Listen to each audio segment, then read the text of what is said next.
ऐसे ही नए नए वीडियोस देखने के लिए चैनल को सब्सक्राइब करो एंड बेल आइकन को क्लिक करो। 2 अक्टूबर लाल बहादुर शास्त्री जयंती के इस पावन अवसर पर हम सब भारत रत्न श्री लाल बहादुर शास्त्री जी को विनम्र श्रद्धांजलि अर्पित करते हैं। ये एक बहुत खास तारीख है जब भारत माँ ने 2 महान सपूतों को जन्म दिया, महात्मा गांधी और शास्त्री जी। आज हम शास्त्री जी के जीवन और उनकी जो विरासत है उसकी गहराई में उतरेंगे, खासतौर पर उन दस्तावेजों और जानकारियों के आधार पर जो हमें उपलब्ध हैं।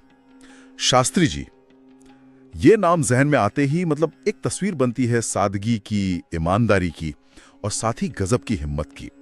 अक्सर लोग उनके छोटे कद और शांत स्वभाव की बात करते हैं, लेकिन ये भी उतना ही सच है कि उनके जो फैसले थे वो बहुत मजबूत और असरदार होते थे। तो यहां सवाल ये उठता है कि इस सीधे साधे दिखने वाले इंसान में इतनी असाधारण इच्छा शक्ति, इतनी दृढ़ता आई कहां से? बिल्कुल सही सवाल है और इसका जवाब शायद कहीं ना कहीं उनके जीवन के उस मूल मंत्र में है जो उन्होंने दिया, जय जवान जय किसान। आज की हमारी बातचीत में हम यही समझने की कोशिश करेंगे कि नारा उनके कामों और उनकी सोच को कैसे सही मायने में दर्शाता है। और जैसा कि हमारे पास जो सामग्री है वो इशारा करती है, ये सिर्फ एक नारा नहीं था, ये अपने आप में एक पूरी सोच थी, एक विजन। तो फिर देर किस बात की?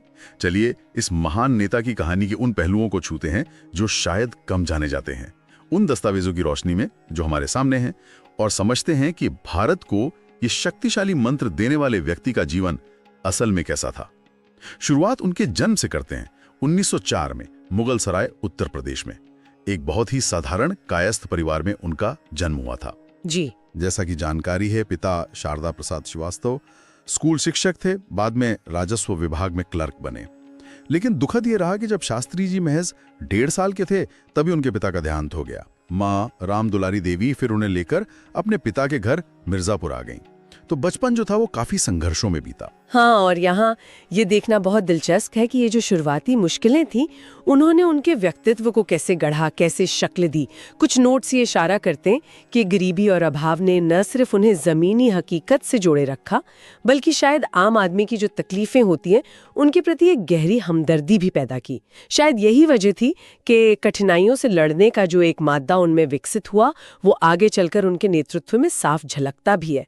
ये कोरी भावुकता नहीं थी, आप कह सकती हैं ये अनुभव से जन्मी एक समझ थी। बिल्कुल। उनकी पढ़ाई की बात करें तो उन्होंने वाराणसी के काशी विद्यापीठ से स्नातक किया और यहीं इसी विद्यापीठ से उन्हें शास्त्री की उपाधि मिली। ये उपाधि फिर उनके नाम के साथ ऐसी जुड़ी कि दुनिया उन्हें लाल बहादुर शास्त्री के नाम से ही जानने लगी। हाँ, और ये शास्त्रीय उपाधि, जैसा कुछ दस्तावेज बताते हैं, ये सिर्फ एक डिग्री नहीं थी। काशी विद्यापीठ उस समय राष्ट्रीय शिक्षा और भारतीय मूल्यों का एक बहुत बड़ा केंद्र माना जाता था। तो ये उपाधि उनके ज्ञान, उनकी विद्वत्ता और खासकर भारतीय दर्शन और उसमें भी गांधीवादी विचारों के प्रति उनकी जो गहरी आस्था थी उसका प्रतीक थी। ये दिखाता है कि उनकी जो बाहरी सादगी थी उसके पीछे एक मजबूत बौद्धिक और नैतिक ढांचा खड़ा था। वो सिर्फ कर्मयोगी नहीं थे बल्कि गहरे विचारक भी थे। और देश के लिए कुछ करने का जज्बा तो बहुत कम उम्र में ही जाग गया था, है ना? जानकारी के मुताबिक महात्मा गांधी और लोकमान्य तिलक जैसे नेताओं से वो बहुत ज्यादा प्रभावित थे और महज 17 साल की उम्र में जब गांधी जी ने असहयोग आंदोलन का आह्वान किया तो वो अपनी पढ़ाई छोड़कर स्वतंत्रता संग्राम में कूद पड़े। जी, ये कोई आसान फैसला नहीं रहा होगा, खासकर उनकी पारिवारिक पृष्ठभूमि को देखते हुए, और इस रास्ते पर चलते हुए उन्हें कई बार जेल भी जाना पड़ा। कुल मिलाकर अगर देखें तो लगभग 9 साल उन्होंने अंग्रेजों की जेलों में बिताए। 9 साल, सोचिए जरा, ये छोटी अवधि नहीं है। वो भी देश की आजादी के लिए अपनी जवानी के सबसे अहम साल जेल में गुजार देना, ये उनके असाधारण समर्पण और त्याग का प्रमाण है। कुछ नोट्स में इस बात का जिक्र मिलता है कि जेल में रहते हुए भी वो लगातार पढ़ते रहते थे, अध्ययन करते थे और संगठन के काम से जुड़े रहते थे।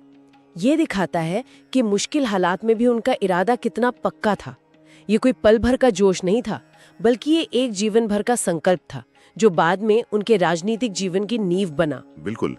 आजादी के बाद फिर उनका राजनीतिक सफर और आगे बढ़ा। उन्होंने पहले गोविंद बल्लभ पंत के मंत्रिमंडल में, उत्तर प्रदेश सरकार में पुलिस और परिवहन मंत्री के रूप में काम किया। फिर केंद्र में आए, पंडित नेहरू के मंत्रिमंडल में रेल मंत्री, परिवहन और संचार मंत्री, वाणिज्य और उद्योग मंत्री और गृह मंत्री जैसे कई अहम पदों पर रहे। जी, कई महत्वपूर्ण जिम्मेदारियां निभाई उन्होंने। यहीं पर वो प्रसिद्ध घटना आती है जिसका जिक्र अक्सर होता है जब वो रेल मंत्री थे। उपलब्ध जानकारी यही बताती है कि 1956 में तमिलनाडु के आरियालूर में एक बड़ी रेल दुर्घटना हुई थी जिसमें कई लोगों की जान चली गई। हाँ, बहुत दुखद हादसा था वो। और इस दुर्घटना की नैतिक जिम्मेदारी लेते हुए उन्होंने फौरन अपने पद से इस्तीफा दे दिया। पंडित नेहरू ने पहले तो इसे स्वीकार नहीं किया, लेकिन शास्त्री जी अड़े रहे और फिर नेहरू जी को इस्तीफा मंजूर करना पड़ा। ये घटना वाकई उनके चरित्र को उजागर करती है। यहाँ जो बात सबसे ज्यादा ध्यान खींचती है और जिसका जिक्र मिले दस्तावेजों में भी है, वो है सार्वजनिक जीवन में जवाबदेही का इतना ऊंचा मानक स्थापित करना, पद से ज्यादा सिद्धांतों को अहमियत देना। उन्होंने सिर्फ जिम्मेदारी महसूस नहीं की, बल्कि उस पर अमल करके दिखाया। इसे महज एक नैतिक कार्य कहकर सीमित नहीं किया जा सकता। ये उस दौर की राजनीति में एक मिसाल थी जो ये बताती थी कि सत्ता से कहीं ज्यादा महत्वपूर्ण जन विश्वास और अपनी अंतरात्मा की आवाज होती है। फिर आया 1964 का वो साल। भारत के पहले प्रधानमंत्री पंडित नेहरू का निधन हो गया। देश के सामने एक बहुत बड़ा सवाल था कि अब नेतृत्व कौन करेगा। उस समय कांग्रेस पार्टी के अध्यक्ष थे के कामराज। उनकी भूमिका काफी महत्वपूर्ण रही और पार्टी ने लाल बहादुर शास्त्री को देश का दूसरा प्रधानमंत्री चुना। जी, कई लोगों को, यहाँ तक कि अंतर्राष्ट्रीय मीडिया को भी, उनके शांत और विनम्र स्वभाव को देखकर थोड़ी हैरानी हुई थी कि क्या वो नेहरू जैसी जो विशाल शख्सियत थी उनकी जगह भर पाएंगे। हाँ, ये संशय होना स्वाभाविक भी था, खासकर नेहरू के इस करिश्माई व्यक्तित्व के बाद। लेकिन जैसा कि बाद के घटनाक्रम और हमारे पास मौजूद विश्लेषण बताते हैं, शास्त्री जी ने ये साबित किया कि प्रभावी नेतृत्व के लिए कोई जोरदार आवाज या भव्य व्यक्तित्व ही जरूरी नहीं होता है। उनकी ताकत उनकी साफ सोच, उनके दृढ़ निश्चय और जमीन से जुड़े रहने में थी। उन्होंने बहुत खामोशी से लेकिन बेहद असरदार तरीके से काम करना शुरू किया। प्रधानमंत्री बनते ही उन्होंने दो सबसे बड़ी चुनौतियों पर अपना ध्यान लगाया। एक तो देश की खाद्य सुरक्षा और दूसरी राष्ट्रीय सुरक्षा। बिल्कुल। उस समय भारत अनाज के लिए काफी हद तक बाहर से आने वाले अनाज पर निर्भर था। शास्त्री जी ने इस स्थिति को बदलने का संकल्प लिया। उन्होंने कृषि उत्पादन बढ़ाने पर जोर दिया, जिसे हम हरित क्रांति की शुरुआत कह सकते हैं। जी, उसके बीज बोए उन्होंने। और उन्होंने किसानों से हफ्ते में एक दिन सोमवार को उपवास रखने की अपील भी की ताकि अनाज बचाया जा सके। और खबरों के मुताबिक उन्होंने खुद भी इसका पालन किया। हाँ, ये बात भी आती है सामने। और इसी के साथ साथ उपलब्ध जानकारी ये भी बताती है कि उन्होंने गुजरात के आणंद में वर्गीस कुरियन के नेतृत्व में जो सहकारी दुग्ध आंदोलन चल रहा था, अमूल, हाँ अमूल, उसको भरपूर सरकारी समर्थन दिया। उनके इस समर्थन ने ही देश में श्वेत क्रांति की नींव डाली, जिसने आगे चलकर भारत को दुनिया का सबसे बड़ा दूध उत्पादक बना दिया। इन दोनों कदमों को अगर हम उनके नारे जय किसान के संदर्भ में देखें तो ये उसका जीता जागता सबूत है। ये दिखाता है कि उनकी प्राथमिकता सिर्फ नीतियां बनाना नहीं थी, बल्कि जमीन पर किसान की हालत सुधारना और देश को खाने पीने की चीजों में आत्मनिर्भर बनाना था। उन्होंने किसान को सचमुच राष्ट्र की रीढ़ माना और उसे मजबूत करने के लिए ठोस और व्यावहारिक कदम उठाए। ये नारेबाजी से कहीं आगे एक्शन पर आधारित नीति थी। लेकिन उनके कार्यकाल की सबसे बड़ी परीक्षा आई 1965 में, जब पाकिस्तान ने ऑपरेशन जिब्राल्टर के तहत पहले कश्मीर में घुसपैठ की और फिर अंतर्राष्ट्रीय सीमा पर भी हमला कर दिया। ये देश के लिए एक बेहद नाजुक और चुनौतीपूर्ण समय था। बिल्कुल। और यहीं पर शास्त्री जी का वो रूप सामने आया जिसकी शायद कई लोगों ने उम्मीद नहीं की थी। दस्तावेज बताते हैं कि संकट की इस घड़ी में उन्होंने बिना किसी हिचकिचाहट के बेहद दृढ़ता दिखाते हुए भारतीय सेना को न सिर्फ जवाबी कार्रवाई बल्कि सीमा पार जाकर हमला करने की भी खुली छूट दी। उनका संदेश एकदम साफ था, देश की संप्रभुता से कोई समझौता नहीं होगा। और इसी मुश्किल दौर में जब देश एक तरफ युद्ध लड़ रहा था और दूसरी तरफ खाद्य संकट की भी चिंता थी, उन्होंने दिल्ली के रामलीला मैदान में एक जनसभा को संबोधित करते हुए वो ऐतिहासिक नारा दिया, जय जवान जय किसान। ये नारा ये महज शब्दों का जोड़ नहीं था, ये उस वक्त की राष्ट्रीय जरूरत की आवाज बन गया। इसने जैसे पूरे देश को एक धागे में पिरो दिया। जय जवान कहकर उन्होंने सीमा पर लड़ रहे सैनिकों का हौसला बढ़ाया और देश की सुरक्षा के प्रति अपनी जो अटूट प्रतिबद्धता थी वो जताई।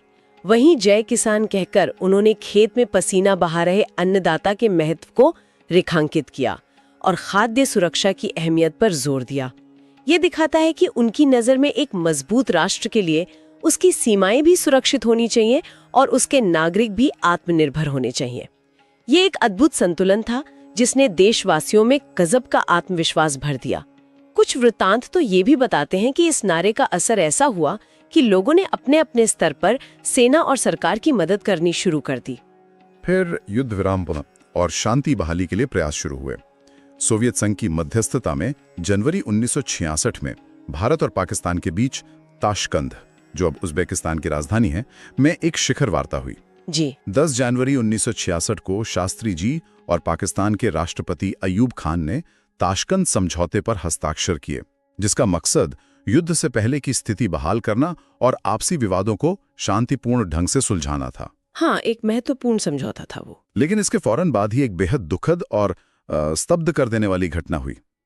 समझौते पर हस्ताक्षर करने की अगली ही रात यानी 11 जनवरी 1966 की सुबह खबर आई कि ताशकंद में ही उनका अचानक निधन हो गया है। आधिकारिक वजह बताई गई दिल का दौरा। जी जैसा कि हमारे पास मौजूद सामग्री में भी संकेत मिलता है, उनकी मृत्यु की जो परिस्थितियां थीं वो थोड़ी रहस्यमयी मानी जाती हैं। कुछ सवाल उस समय भी उठे थे और आज भी उठाए जाते रहे, जैसे पोस्टमार्टम क्यों नहीं हुआ, उनके शरीर का रंग नीला क्यों पड़ गया था और उनके निजी डॉक्टर और सहायक उस वक्त उनके साथ क्यों नहीं थे। मात्र 61 साल की उम्र में विदेश की धरती पर एक इतने अहम समझौते के तुरंत बाद उनका इस तरह दुनिया से चले जाना, ये देश के लिए एक बहुत बड़ा आघात था और कई अनसुलझे सवाल छोड़ गया। हाँ, ये वाकई एक दुखद और संवेदनशील पहलू है। एक ऐसा नेता है जो देश को मुश्किल वक्त से निकालकर एक नई दिशा दे रहा था, जिसने युद्ध में देश को जीत दिलाई और फिर शांति समझौते पर भी हस्ताक्षर किए। उसका इस तरह अचानक चले जाना और उसके आसपास के ये सवाल, ये स्वाभाविक है कि इससे लेकर कई तरह की बातें और चर्चाएं होती रही हैं। हालांकि अब ठोस सबूतों के अभाव में कुछ भी पुख्ता तौर पर कहना मुश्किल है, लेकिन ये सच है कि उनके निधन ने भारतीय राजनीति में एक खालीपन जरूर छोड़ दिया था और देश एक बहुत अनुभवी और ईमानदार नेता से महरूम हो गया था। लाल बहादुर शास्त्री जी का प्रधानमंत्री के तौर पर कार्यकाल, जैसा आपने कहा, भले ही सिर्फ लगभग 18 महीने का रहा, जी बहुत छोटा, लेकिन उसका असर बहुत गहरा और स्थायी रहा।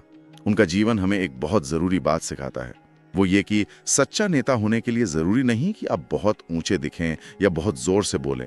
असल बात है आपके इरादों की मजबूती और आपके सिद्धांतों की सच्चाई। उनकी सादगी उनकी कमजोरी नहीं थी, वो उनकी सबसे बड़ी ताकत थी। बिल्कुल। वो आम आदमी से जुड़े रहे और आम आदमी की तरह ही जिए, प्रधानमंत्री बनने के बाद भी। सही कहा। आज भी जब हम जय जवान जय किसान का नारा सुनते हैं तो बरबस ही हमें उस छोटे कद के लेकिन विशाल हृदय वाले, विनम्र, सच्चे और दृढ़ निश्चयी नेता भारत रत्न लाल बहादुर शास्त्री की याद आ जाती है। ये नारा जैसे उनकी सोच और उनकी पूरी विरासत का प्रतीक बन गया है। बिल्कुल सही कहा आपने। उनके जीवन से जो सबक मिलते हैं वो आज भी उतने ही प्रासंगिक हैं, उतने ही जरूरी हैं। सत्यनिष्ठा यानी जो कहें वो करें, सादगी यानी सत्ता का कोई अहंकार ना हो, सेवा भाव यानी देश और देशवासियों का हित सबसे ऊपर, और दृढ़ चरित्र यानी मुश्किल से मुश्किल हालात में भी अपने सिद्धांतों पर टिके रहना। ये गुण ही प्रभावी और सच्चे नेतृत्व की पहचान है। उन्होंने ये साबित किया कि नेतृत्व पद या दिखावे से नहीं, बल्कि नैतिक बल और जनता से जुड़ाव से आता है। एक साधारण पृष्ठभूमि से आकर भी कोई व्यक्ति अपने कामों से देश को कितनी ऊंचाई पर ले जा सकता है, शास्त्री जी इसका एक अनुपम उदाहरण है। उनकी विरासत हमें यही याद दिलाती है कि महानता अक्सर सादगी में ही छुपी होती है। लाल बहादुर शास्त्री जी का जीवन, उनके सिद्धांत, खासकर उनकी ईमानदारी, उनकी सादगी और जय जवान जय किसान का वो मंत्र, आज के इस जटिल और तेजी से बदलते दौर में हमारे लिए कितने मायने रखते हैं, ये सोचने वाली बात है। लेकिन एक चीज जो इन स्रोतों को देखते हुए बार बार उभरती है, वो है उनका मुश्किल हालात में भी नैतिक स्टैंड लेने का साहस। चाहे वो रेल मंत्री के पद से इस्तीफा देने की बात हो या 1965 में सेना को वो खुली छूट देने का फैसला। जी, वो नैतिक बल। ये हमें सोचने पर मजबूर करता है कि क्या आज के नेतृत्व में हम उसी स्तर की नैतिक स्पष्टता और साहस की उम्मीद कर सकते हैं?